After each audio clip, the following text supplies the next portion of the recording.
Maharaj, who's with me here, Canadian chef, activist, and author of the new book, Take Back the Tray, and Ayanna Jones, CEO and founder of Sankofa Village Community Gardens in Pittsburgh. Ayanna, I would love to start with you. Can you define the colonization of our food system and how that has really fueled your work at Sankofa? We have made it our work to eradicate food apartheid in the Black community. And while people assume that racism, systemic racism, does not exist in the food systems, it is alive and well. And we need to recognize it. If we do not recognize it, we cannot fix it. It's in bad shape. The Black community is so ridden with food apartheid that many times we as Black people don't recognize it because it's been here so long, and it's throughout our community. It's totally throughout our community, when in fact it is a conscious effort to deny people quality and quantity of food because you devalue them as human beings. Let's forget that nice little word called food desert. A desert is a natural occurrence. You're saying that in our community, it's a natural occurrence that our food system is in such bad shape. And it's not. It's a design pattern to take the almost expired food from the outlining communities and bring them into the Black community just before the expiration date is over. That's design. That's thought through. It's thought through that when you bust open meat from the Black community, quite often we find the inside is totally brown and it's covered with a nice red layer of fresh meat. So it is our mission to make sure that we eradicate all levels of food apartheid, and it starts by us growing our own food, our own produce. Yes. When there is by design opulence of food in some communities and scarcity of food in others, that is not an accident. That is absolutely food apartheid. Yes. Joshna, you're coming from a different but shared experience in the culinary world. In your work of overhauling the food system in public institutions, what is it that you're really seeing along these lines? Thank you. There's two mega issues here. First, as I attempt to rebuild food systems in our public institutions, the presence of colonization as the foundation just constantly reveals itself, right? If I dig enough, the wall I hit is always connected. And by that, I'm talking about paternalism, right? And this sort of real, and nutritionism. So like it all kind of fits in with the same spirit of it. And I have to say, I've been like just listening to Ayanna and talking, I think that the racism needs to just be named there, right? Yes. Like, let's just stop with wanting to keep everybody comfortable, right? Because racism is not comfortable and it shouldn't ever be comfortable. Let's just dive in and deal with this. And I in our earlier discussion, I said that I really believe that racism is the air that colonization breathes, right? Yes. This is, in fact, like it just is kind of blowing my mind that the world seems so surprised that the world's most racist, that the colonizers, the biggest colonizer in the world is actually still like the most racist organization is still racist. Is amazing that we are so surprised about this. But anyhow, it is the way it manifests, though, is what I think is interesting because there's lots of opportunity, right? I see just in thinking about who decides what gets on those menus, who decides who's buying what food and from where, what are the required metrics around who a supplier for an institution should be, right? I get hit with things about best use of public money and that kind of transparency and accountability, but all of that money can go to someone's home office in another country. You know what I mean? I'm talking about using our money and our resources to support our people on this land, right? And then hopefully, engendering a more respectful connection with this land. So, I mean, that's one side, because it's about how we understand health and wellness and rehabilitation, right? It's all in there, right? And the thread through it is the decision about who gets to eat what. Right. And I just want to put fresh food on the plates, but I have been thrust into this much larger conversation about who got to make those decisions. And then the added piece is the fact that I'm doing it as a BIPOC woman. Right. Because it's about my lens, too. And it's about my lived experience and my experience as a chef. Right. And that's what sort of led me to the next piece, which is about thinking about how we raise chefs and who chefs are. Right. I have always not fit in the mold for so many reasons. Right. It's been a sort of a laughable bit, me attempting to, be the white hat and the crispy, all the things. That's not my vibe. But really understanding the fact that because the French, I always say to my students, the best thing that the French did for us in a culinary way was write things down. Right, that's what they did. It's not to say that every culture in the world didn't have a sense of food skills and how to cook and how to chop. You know what I mean? Everybody knows how to do that. The Chinese is the biggest example I'm thinking about. That could have predated this, but the French wrote it down. God bless them. And then that book just became the thing that everybody uses. That jacket became the thing that everybody uses. When that jacket was designed for the body of a young European white guy. Right? And for a female version, they put darts in it, right? Which, I mean, I think the worst impact is that for me as a chef, loving my work so deeply, I have to turn off a portion of myself in the change room and turn on another version of myself in order to fit, so that there's acceptance and entry, and so, you know what I mean? So that I have a place to work. And so that I really want to think about untangling the curriculum behind culinary school, right? I think that issues around land and sustainability and ecological growing just need to be a regular part of the core, right? Right now it's like an elective for people to choose. And then we need to grapple with the fact that this curriculum is itself an instrument of colonization. Right? It forces, like, even just in how we make a broth, right? That's step one in French culinary education, is making stock.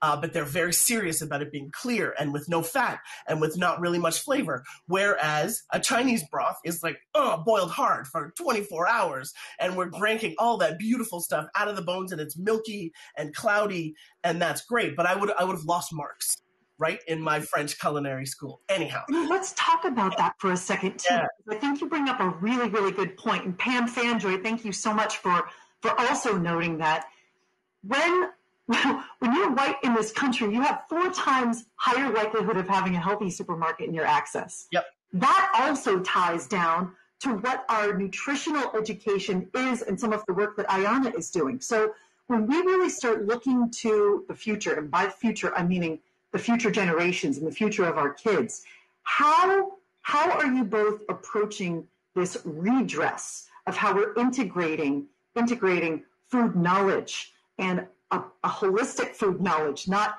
if French way is the right way of doing it in culinary lives, or different types of spices and herbs. I mean, Ayanna, I know you're really active in this area too. What are you doing? I'd like to hear from both of you. What is the future holding in terms of food education and nutritional education? Well, first, in my community, I'm taking out the attitude of a mule and a plow in reference to farming. It's very sad that we continue to not use the technology that we have on hand to grow our food. I grow gardeners. I grow young people and teach them to grow food. We don't have in our urban communities 100 acres to grow food. No, we don't. And somebody made that comment. But we have 1/4 of an acre in enough communities that we can begin to grow our own food once we learn how. We have to learn how to use bio-intensive regenerating theories developed by George Washington Carver to keep the soil strong and to be able to remediate the soil, we need to look at growing gardens as the Cubans do, to be able to feed each province that we serve. We're so used to being colonialized with these huge markets, with these huge growing 100 acres of food, that we're now, and I saw this yesterday on the Today, building these huge growing buildings that grow lettuce. Lettuce has no nutritional value. And you're talking about, we're doing this great thing in the community by having these large buildings, and in them we grow lettuce and hydroponic tomatoes. Have you ever tasted a hydroponic tomato? It tastes like water, because that's what you grow it in. Plus, it's leaving such a large footprint with the lighting, with the electricity use, with the maintaining of that space, that it devalues everything that you're doing when you call yourself bringing this into the community as a way to grow food. I want to grow food you can eat. I want to grow corn. I want to grow tomatoes and cucumbers, and lettuce is the last thing on my list. So we have to listen. We have all this land in the Black community that's farmed by young whites. They walk into the community. They never even speak to the people who live there. They go straight to the garden. They farm it, and then they walk out. Or they grow hops. Black people don't need hops. We don't need hops in our community. We need quality food. So, and what Sankofa does, we are re-educating the mind of why and how you grow food in the Black community. Joshna, what role can public institutions really play in increasing that access? And I think there's a commonality too that we're talking about, and that's this food as healing. Food is healing to our own well-being. Yes. Is healing to our spirit, to our planet. How can public institutions really play a role in accelerating that? I am excited to tell you that there are many ways, right? Because with food, I want to bring people back to the point of food, right? The point of food and our relationship with food is about us staying alive, right? That's it. It's our life force that grows, and that's why we need to do this properly, because we are nourishing our bodies and our lives with what comes out of the land. But the current version of the food system is such a distortion, right? There's such a distance between that and these ideas that I am espousing. So listen, as insane as this is about to sound, I am really trying to push this into the institution, because one, on a very tangible level, there's buying power, right? On average, the institution spends about $2 million a year on food supplies. Right. And even just here in Southern Ontario, right? $2 million. There are 34 post-secondary institutions. I was at a university, and this was the number we spent, right? Our local economy, our local agricultural economy could certainly use an injection like that, right? More thoughtful spending to actually invest and nurture these people in this place, right? And really, I actually really believe that these are the values that should be espoused by our institutions. Right? Our institutions should be the models, really, of how we grow food, right? The best food you've ever eaten should actually be in a hospital, right? Right? That is actually the connection that we should be making. That's right, and it seems like a no-brainer. You're like, right? Kids should learn about. Why am I eating processed food? Right? And people thinking to rehabilitate themselves, thinking about getting back into, society after being incarcerated.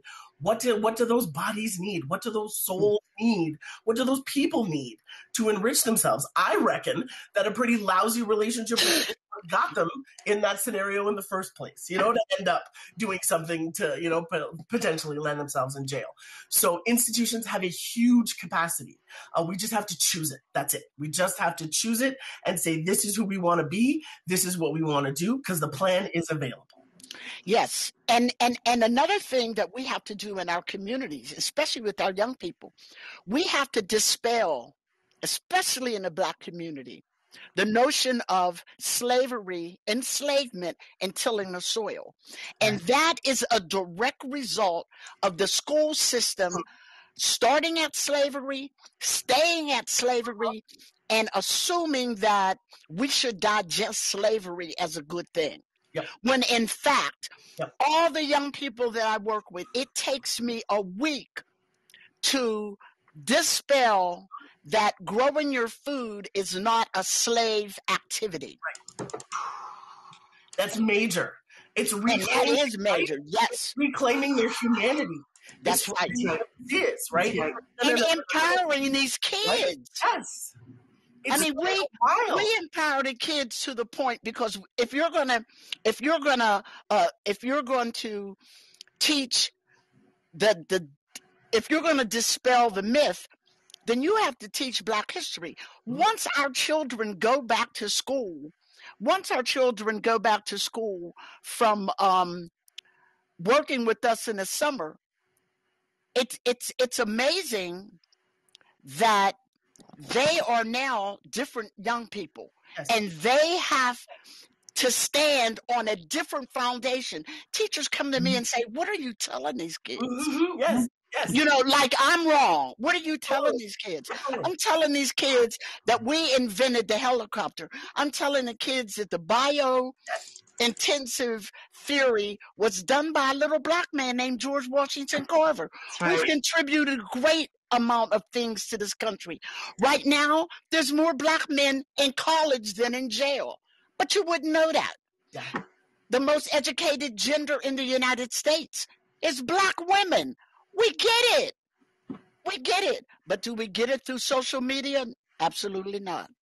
Absolutely not. The message needs to be changed on a fundamental level, from the ground and community levels up, and all the way up through the institutions. Absolutely. I think it was Cara Marie said, food is medicine. We hear that. Yes. What does that actually mean? It's medicine to our own feeling of well-being and empowerment and sovereignty as well. And I think that the more that we reclaim and take that back and integrate that into our communities all the way through and through, the better off we will all be too. We're going to make sure, I think we've already run out of time, so in case we get cut off, we're going to make sure that we attach links to both of your incredible work. Thank you so much for joining us. For those of you that are with us, please stick with us. We've got a part 2 coming up talking about Indigenous wisdom and what's going on in the Indigenous communities. Ayanna, Joshna, thank you both. Thank you for having on me. Thank you, Jocelyn. We'll see you all soon. I'm going to come and see you soon. All right, good.